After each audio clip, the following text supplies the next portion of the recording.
야요이 시대, 기원전 200년부터 기원 후 300년경까지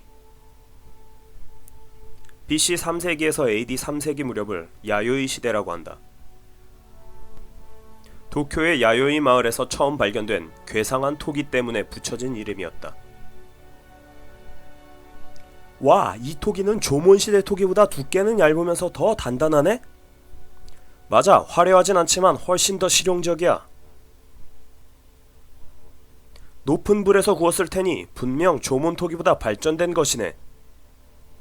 그렇다면 이 토기가 발굴된 2000년 전 시기를 야요이 시대로 하자는? 야요이 토기의 모습이다.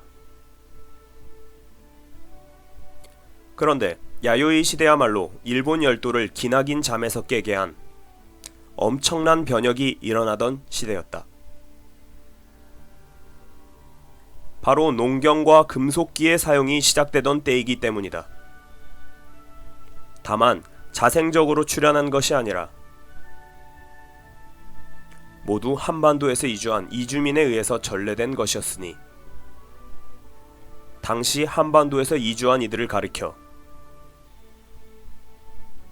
바다를 건너온 사람이라는 뜻으로 흔히 도라이진, 우리말로 도레인이라 부른다.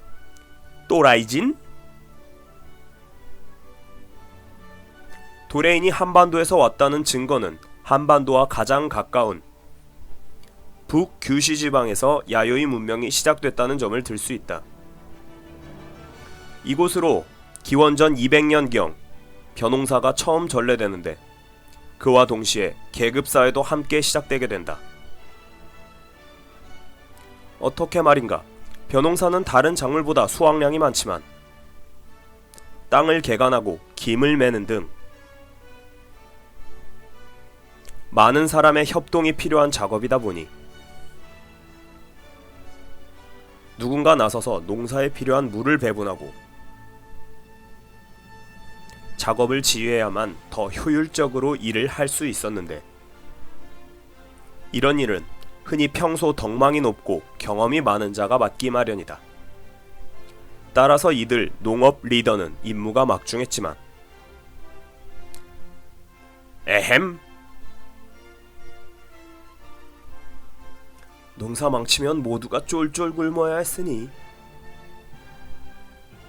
수확이 괜찮을 경우 그만큼 전폭적인 지지를 받게 되었으니 성공한 농업 리더는 곧 족장으로 추대되었고 자연스레 농사짓다 남은 곡식은 모두 족장이 차지하게 되었다. 그럼 누가 가져? 내가 갖는 게 맞지. 하지만 그렇게 생겨난 잉여 생산물은 곧 권력의 탄생을 의미했다. 에공 족장님, 나 좀 살려주세요. 왜?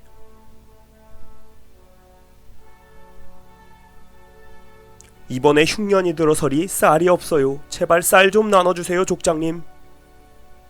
에헴. 도레인들에 의해 금속 도구도 전파되게 되는데 때문에 일본은 석기 시대에서 청동기 시대를 건너뛰고 단번에 철기 시대로 이행하게 된다. 물론 당시 청동기도 사용됐지만 그것이 시대를 대표하지는 않았다. 청동기는 주로 제사를 지내는 제기와 장신구로 사용됐다는. 철기의 사용은 무엇보다 농업 생산성을 배가시켰는데 와, 철제 농기구로 땅을 파니깐 훨씬 깊게 파헤쳐지네. 원래 한번 농사지은 땅엔 5년이 지나서야 농사가 가능했는데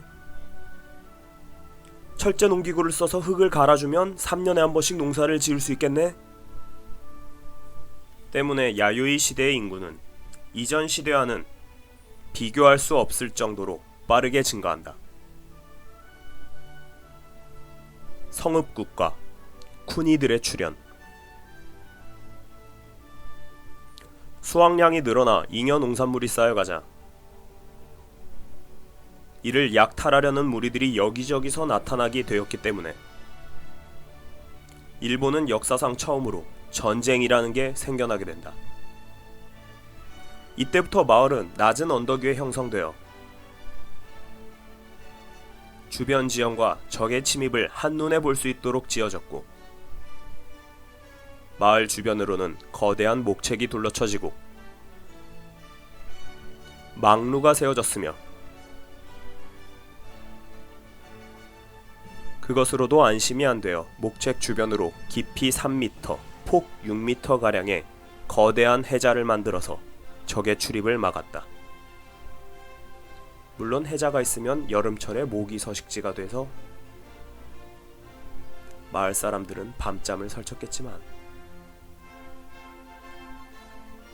하지만 이렇게 만들어진 견고한 마을도 거대한 힘 앞에서는 굴복될 수밖에 없었으니, 야요이 시대의 병사 모습이다. 강력한 철제 무기를 앞세운 집단이라면 손쉽게 주변 지역을 통합하여 거대한 지배자로 성장할 수 있었고, 전쟁에서 패한 집단을 노예로 부릴 수도 있었다. 에헴. 그러면서 사회는 점차 지배층과 피지배층으로 나뉘고, 한때 부족장이던 지배자는 여러 부족을 아우르는 군장으로 성장하여 곧 성읍국가의 수장이 되었다. 그 결과 일본 열도에는 여기저기서 쿤이라는 성읍국가들이 출현하게 되었으니, 야요이 시대가 도래하고 400년이 지난 기원 후 200년경 일본에는 약 100개 정도의 쿤이들이 있었던 것으로 추정된다. 마을 안은 수열식가옥과 창고, 망루로 이루어졌다. 이들 중에는 한반도 중국과 왕래를 하며 무역을 하던 이들도 있어서 중국과 한반도에서는 이들을 통칭하여 외라고 불렀다. 3세기 후반 중국 사서에 기록된 이들의 생활상은 이러했다. 외국에는 30여 개의 성읍국가가 있고 인구는 총 35만 명이다. 삼국지 위지 동의전에서 말하고 있는 3세기 각국의 인구. 남자들은 모두 얼굴과 몸에 문신을 하고 신발을 신지 않고 맨발로 다녔다. 모자는 쓰지 않고 머리를 양옆으로 따았다. 반면 여자들은 머리를 묶지 않고 풀어헤치고 다녔다. 사람들은 바느질할 줄 몰라 천 조각의 구멍을 뚫어 끈으로 묶고 다녔고, 식사할 때는 젓가락을 사용하지 않고 손으로 그릇에 담긴 음식을 먹었다. 기후가 따뜻하여 겨울에도 생야채를 먹었고, 소, 말과 같은 가축이 없었다. 법이 엄격하여 도둑이 거의 없었지만,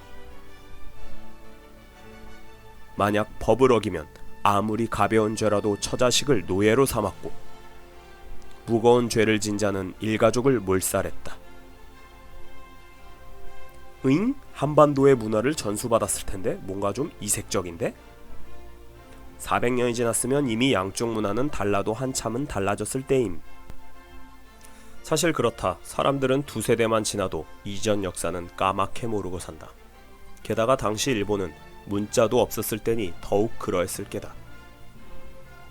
전형적인 야요이 시대 음락의 모습이다.